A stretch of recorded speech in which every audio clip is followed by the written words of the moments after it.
It is a pity that I am rushing because there is a virtual conference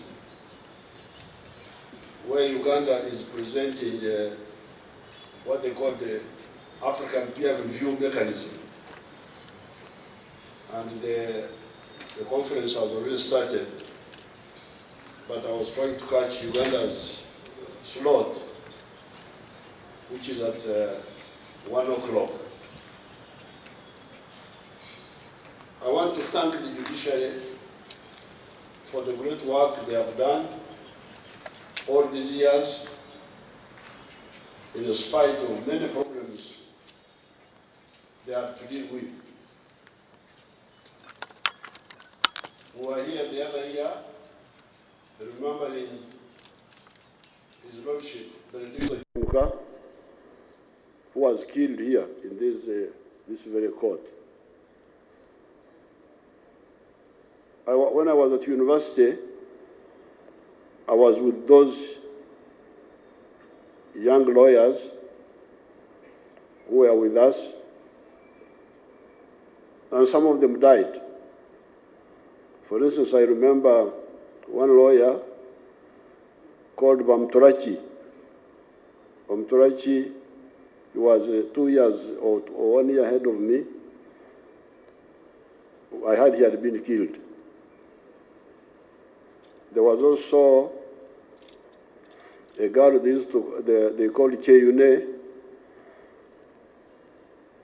I think she got married to lawyer Katende.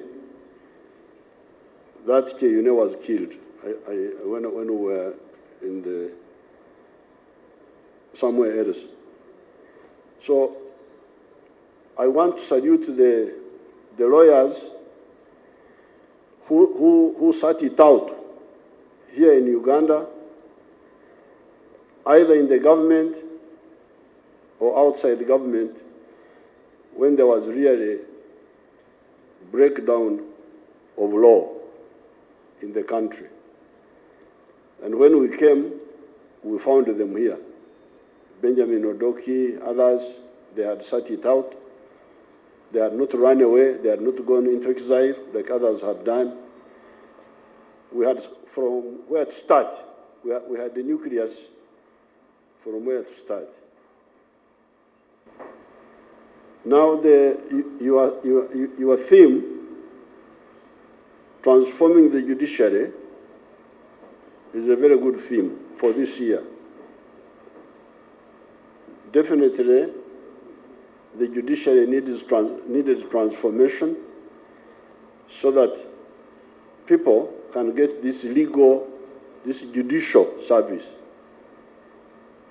There is medical service, there is administrative service, but there is also the security service, but there is also judicial service. Okulamula, you know, when you put it in our local languages, it's better. Okulamula. Chief Justice is called Sabaramuzi. I don't think you have told him what they call him in our languages here. Sabaramuzi. The head of the separators of people who are quarreling. Because Okulamula is to separate people who are quarreling. Certainly in Nyankole, that's what it means, Okulamula. You can even separate bulls when they are fighting. Okulamula, when the bulls are, you come and separate them. Now, therefore, because we come from different constituencies,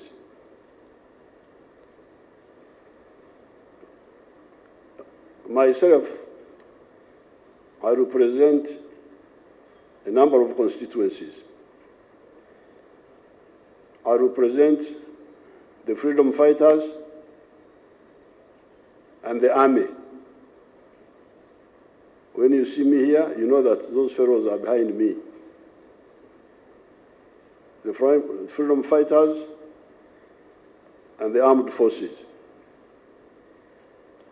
I also represent the population, the wananchi. Somehow, I also represent the private sector. The wananchi are mainly in agriculture, some artisanship, and some services. Private sector are mainly in manufacturing and some of the services. These are the groups that I came from to come into government. Now, when we came into government, we came in contact with the professionals.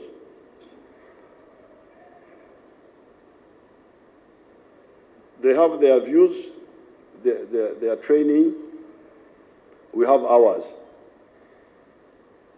And that's why in the last 36 years, we have been trying to bring together the two orientations. And we have moved some distance. So therefore, in this transformation,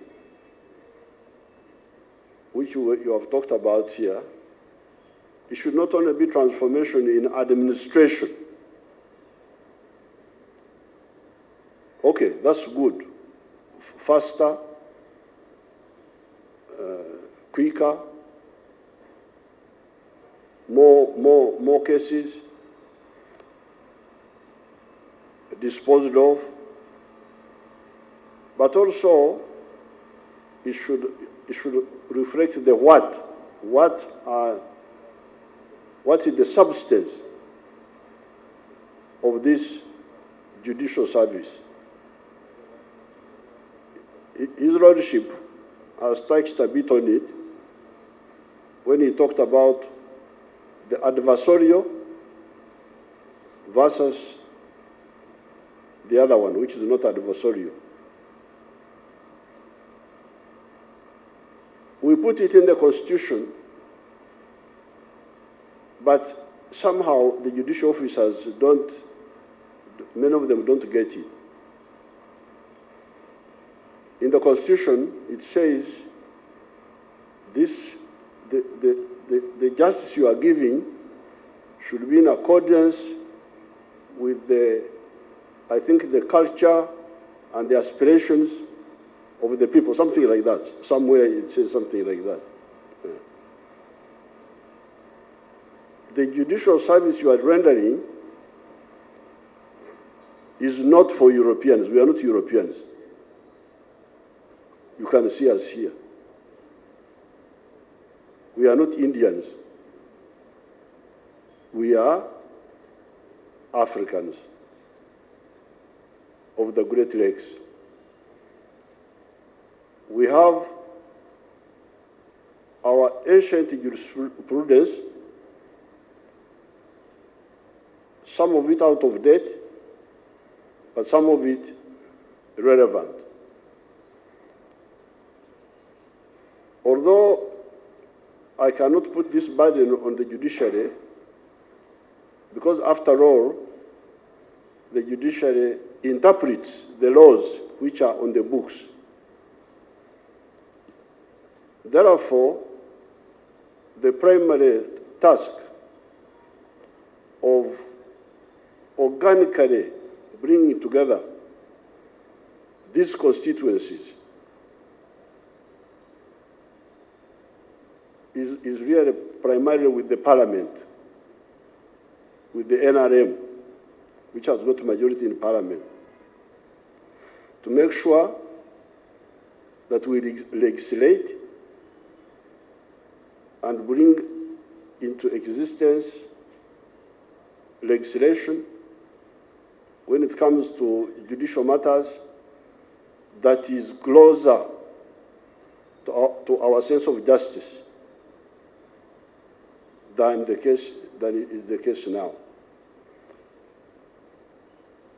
I have been talking once in a while complaining,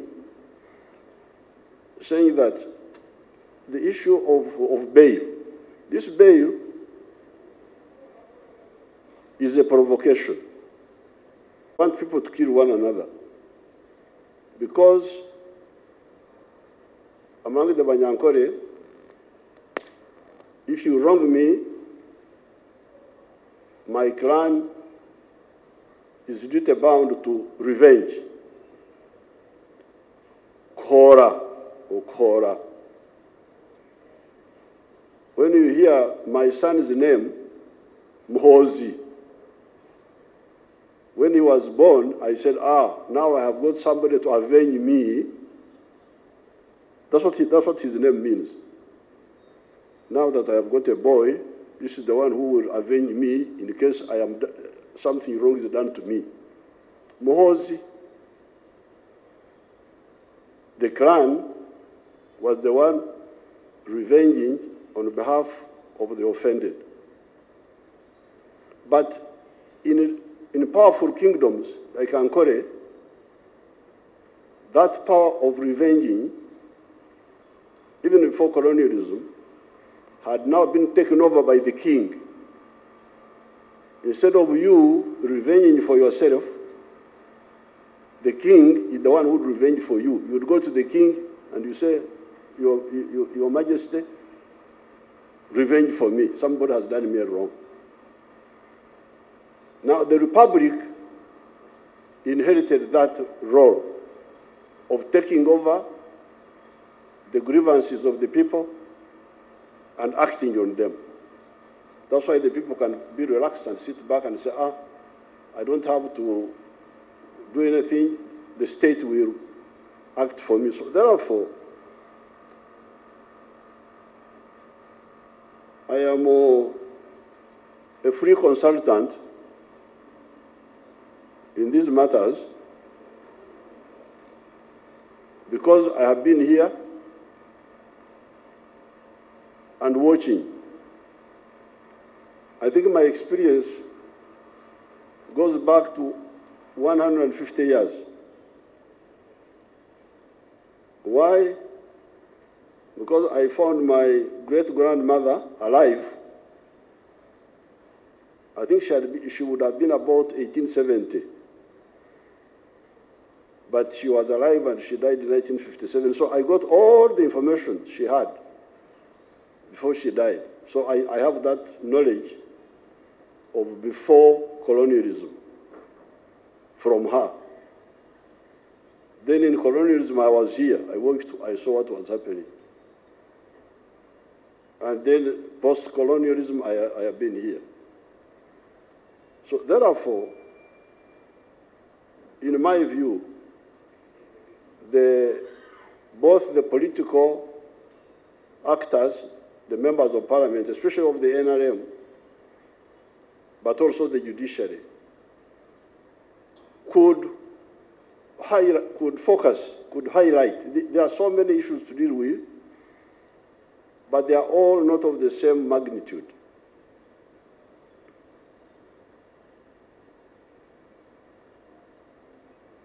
The mission we have is socio-economic transformation.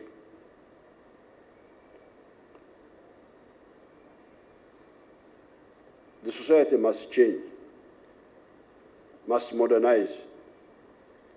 We can't go on the way we have been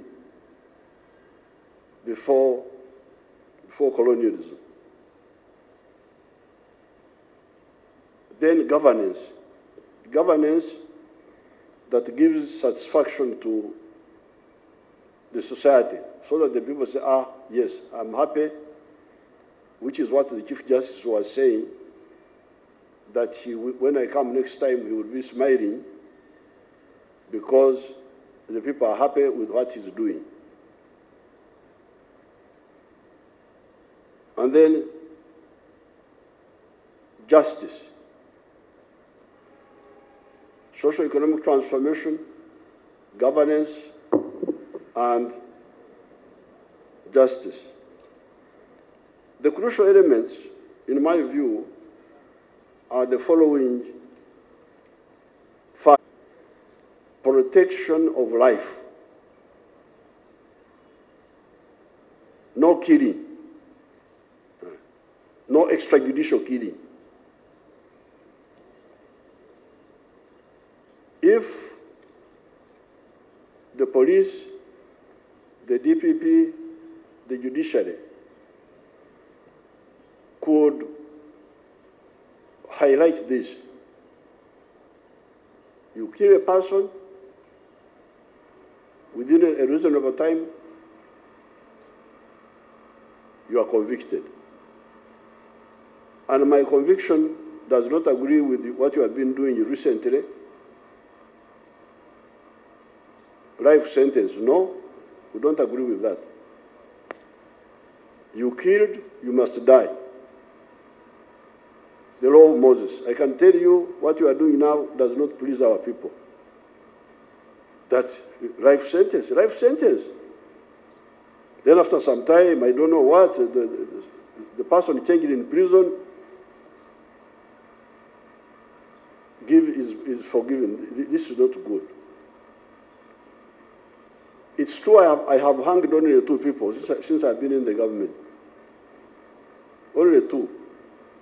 Sebirumbi and Obura. But let the person be condemned to death and forgiven. But he knows that I was Naringenda.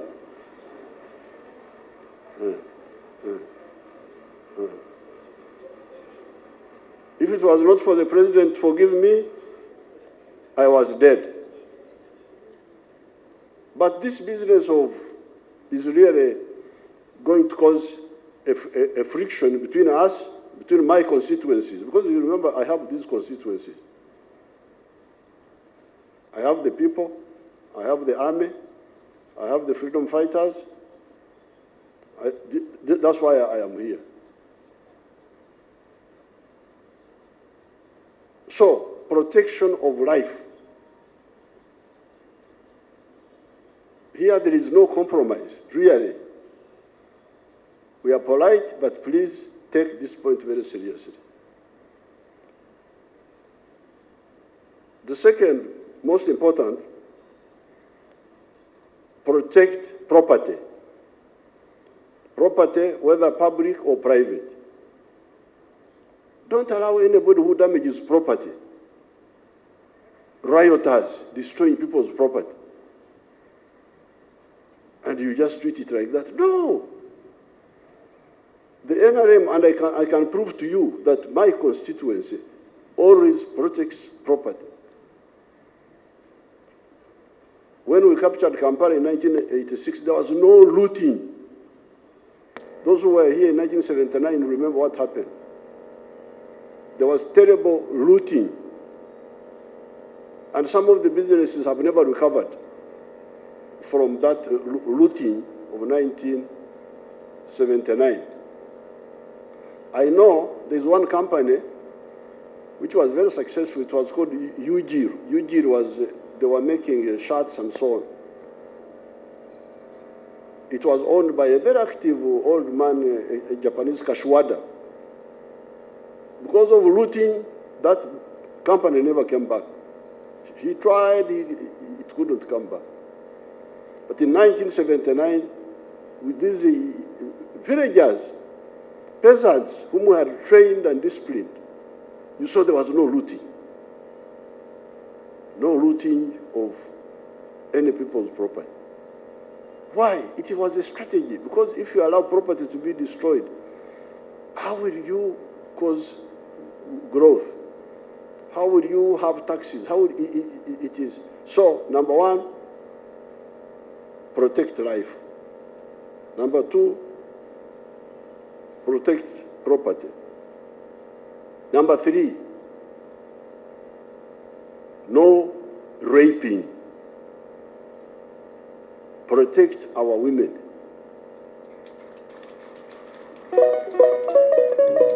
Anybody who rapes, who defiles a girl must die.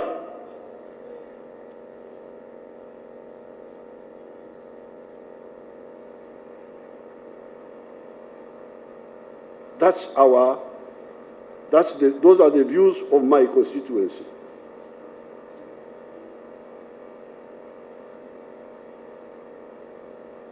Number 4, no stealing of government money.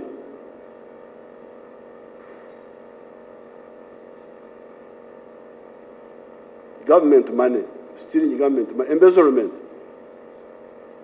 and corruption.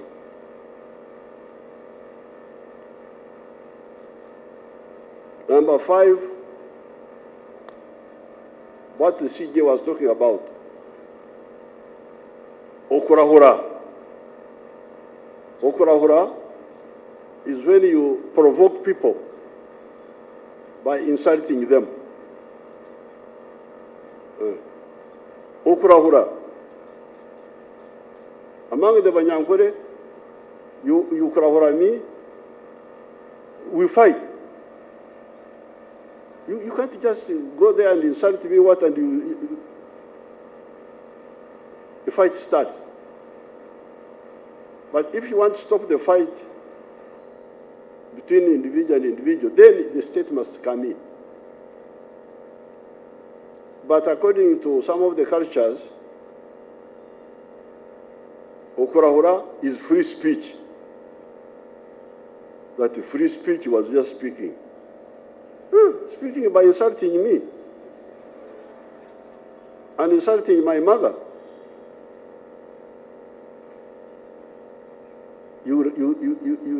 So if you, for me, I would have these 5 as the minimum program of justice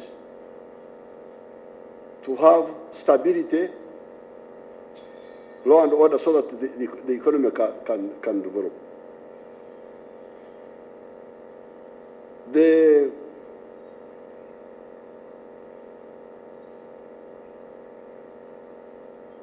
CJ was talking about attacking the judiciary, the judges.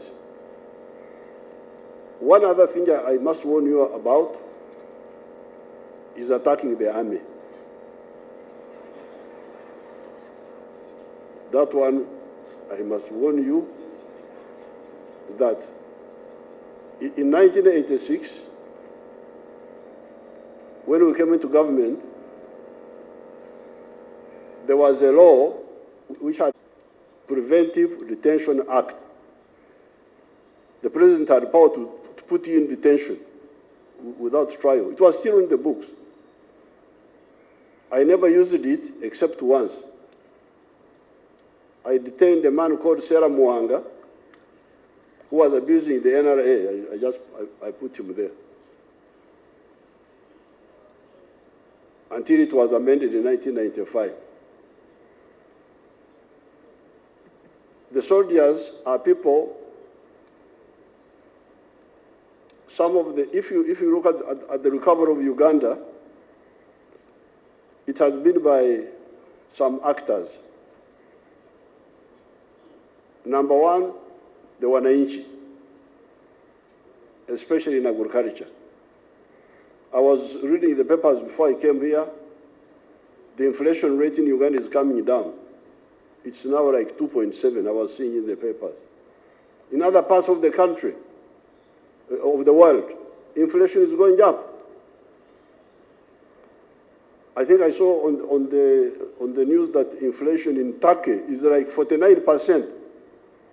Today in the news. Yeah, inflation rate 2.7.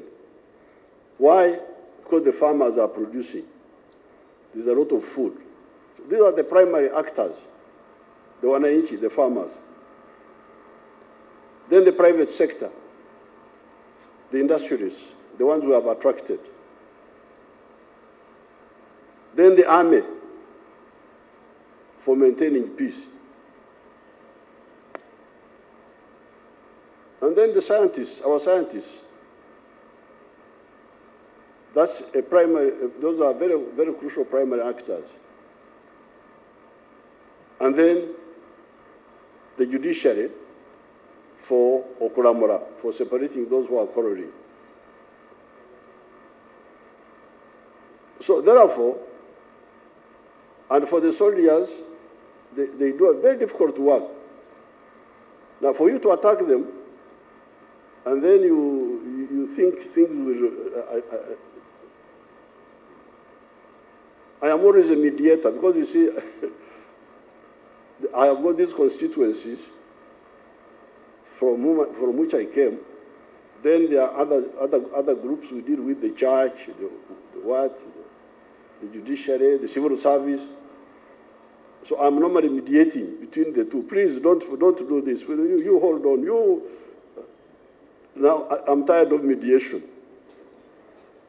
I want convergence. I want convergence so that we agree on a minimum program of how to bring justice to our people. The issue of the money and so is one issue which we are addressing. I can assure His Lordship that we shall, when you come, we shall talk more, so that we keep moving towards our target of 800 billion.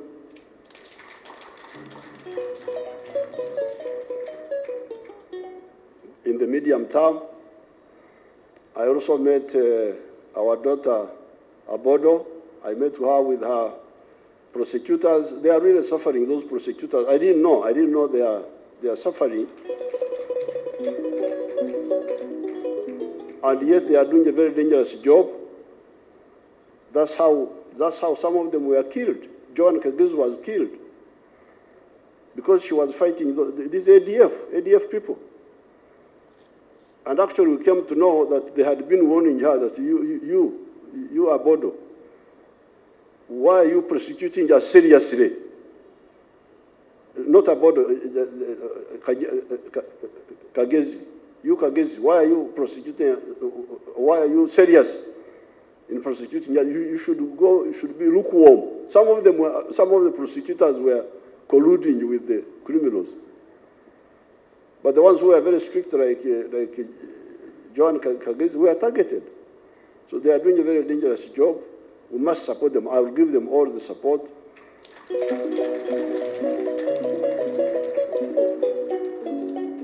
I have already briefed the cabinet on this. We shall move. But also, let us have an organic convergence of the concept of justice. You see, for instance, we are now rolling out a massive program of the parish development model. We are going to change these villages. Your relatives at home want them to change. To go from teach, meich, keken. You don't understand these people, I can see this, they don't know our language. But I can translate it in Rugwere or Korre Chida Kyonka, working only for the stomach, to working for the pocket and the stomach and the pocket. But we cannot do it without dealing with the issue of the village thieves. Village thieves are a problem.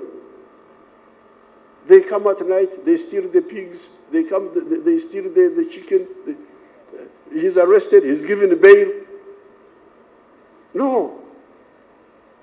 I am mobilizing. You may get a very huge demonstration here in Kampala by the wealth creators quarreling about village thieves.